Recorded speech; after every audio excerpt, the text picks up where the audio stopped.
Your attention over here to Rice toiling over hardest decision. We've been calling out for Declan Rice to speak for some time, and he has at last spoken to the Times. So we're going to bring you the details of exactly what it is he's saying. Spoiler alert, it's not that fascinating. Declan Rice, we've been sort of talking about this for the last while. It's a bit of a scoop from the Times, the London edition essentially, which appears in the Ireland edition obviously this morning as well. We've been saying for the last while that, you know, the one thing this story needs now is for Declan Rice to speak, because that's going to move the story on. It really hasn't, is kind of the short story. It's Declan Rice, not particularly interrogated. I don't know the context of the interview or exactly how it's come about, if it's a press conference or whatever. It was for a charity initiative that Declan Rice is involved with people with disabilities in his local community. Yeah, so it hasn't, you know, he hasn't been, I suppose, he's talking to Gary Jacob in this piece, and, you know, it's one of the hardest decisions I'll ever have to make is the headline out of it, so that will kind of give you a bit of an idea as to the salaciousness or otherwise of the article. There's very little in it, really, other than to say that it's been a bit of a tug of war for him. He's met Martin O'Neill. And Martin O'Neill was very impressive, and he called over to his parents' house and he impressed him, and we'd spoken about this on the show only a few weeks back, that I certainly would have made the point that I'd like to have Martin O'Neill in my corner in that regard, that I think actually he can be, when he wants to be, an impressive communicator, and I can easily see how he might be able to sort of win somebody over in that way. And he speaks about Gareth Southgate being equally impressive. He speaks about the influence that John Terry has had in his career. I'd actually sort of built up in my mind, at least anyway, some sort of an impression that himself and John Terry were kind of best buddies, but it isn't really that at all. It's like, we text each other once every 6 months or whatever. He came through the Chelsea Academy, and Terry was obviously the club captain at the time, would have taken an interest in him given his position. And even when he got let off, Terry comes over to the house and sort of says, listen, you know, gives him a 45-minute pep talk about keep your eye on the prize. This isn't done for you. You'll have a long career if you keep at it. So that sort of positive influence. But just in terms of the Ireland thing, really, it doesn't move the story forward at all, I would suggest. No, not at all. It just kind of illuminates a little bit more how important it is to the Rice family, how important it is to his father, his association with Ireland. He says that he's got all his caps framed in the house.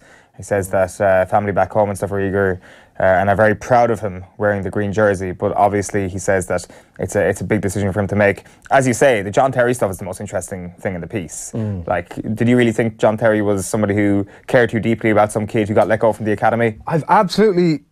that was not a surprise to me. Right, okay. Like, I know there's the perception obviously out there about John Terry, and to be fair to him, he does a lot to support that perception at times. But there are people, if you listen to them, Pat Nevin particularly is one of them, who will tell you that as a human being, he has things to recommend him. And clearly that aspect of it is one as well. And, like, you know... It harbours well for John Terry as a potential manager, hearing stuff like that, hearing the idea that he cares clearly about a would-be teammate on a human level, that, you know, Declan Rice growing up. I guess he probably had an appreciation that this kid, Declan Rice, viewed him as one of his idols as a young footballer. You know, he talks about Sergio Ramos being one of his idols as well. Now, I'm not so sure if Sergio Ramos would pick up the phone or even call over to the house, say if things were different and he was in the Madrid Academy, to actually go and say, listen man, you are going to be fine, you just need to keep up the confidence. But John Terry, it seems, is the type of person who would do that. So fair play to him is all I can say about that. But as you say, when it comes to Ireland, still very much in the dark. But then again, the dark is a better place to be than this universe where Declan Rice is an England player. It gives us this little bit of hope. It does, it definitely does. I just think that the longer it goes on, obviously he's got a window through which he's got to remain out of the international scene if he is going to declare for England. And this is his inaction is ultimately filling that gap one way or the other. So for me, the longer it goes on, it seemed as if a few weeks ago there'd been some sort of an exclusive, one of the newspapers that said he is actually going to declare for England now. I mean, if you want to be uber optimistic, you can read that article today and sort of leave it with a sense of, well, you know, maybe this guy's still on the fence. I'm really not convinced. The thing about it, though, is that, and it's only a small thing, what we've heard from Declan Rice speaking in the past has always been via Irish journalists. When he said, oh, I'm very proud to represent Ireland, you know, a few months ago. Maybe he was saying that because he heard Irish accents everywhere in the mix zone, and he was kind of beefing it up a small bit. But really, in this situation, I'd imagine at that event yesterday, it's all English journalists. He wouldn't be as guarded as he usually would. So I don't think he's trying to give us some sort of cloud of optimism and trying to be a little bit more coy than he really is. I take this at face value that there really is still a decision to be made. The one quote that stood out for me here in terms of that specific aspect of it, you know, so he talks about, you know, without a doubt, not an easy decision. One of the hardest decisions will have to make in my career. Let's face it, it's the hardest decision he's going to have to make in his career, whatever he does at club level. But even whatever he does at club level, they're just decisions that players will have to make all the time in terms of, I stay at this club, I go, I want an increase, I get, whatever it is, like this is going to be the biggest decision that he's going to make.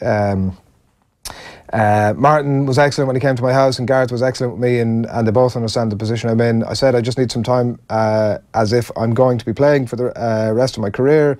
I need to make the right decision. What's best for me and my family? They were both great, to be fair. I told both managers that I'm just focusing on playing for West Ham at the moment, as that was on the back of a good last season. He says, being 19 and playing as many games as I have, I never thought I'd be in a position to make such a hard decision. Now, you could really read into that, obviously, in a way that says, I never thought that I would be on England's radar to have to make this decision. Yeah, I'd say it's probably true, isn't it? He probably did hope one day, like when John Terry's calling around to your house and saying you're going to be okay, like surely you're thinking to yourself, well, I can still make it to a pretty high level. I think if you've let go by you're let go by the Chelsea academy, any international. I'm sure Terry was saying to him that the academy is not the be all and end all of everybody's career. In fact, who knows where Declan Rice might have been if the Chelsea academy had kept him. Chances are, at this juncture in his career, at 19 years old, he would not be in as good a position as he is now.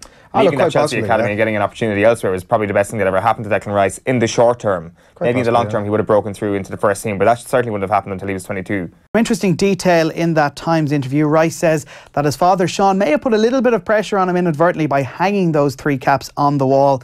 They're on the wall in his house, proudly displayed, where Martin O'Neill went to visit him and try and talk him into staying with the Republic of Ireland cause. He also revealed that his first Ireland cap he won it at under 16 level, and he sent it to his grandparents, Jack and Margaret, who came from Douglas in County Cork.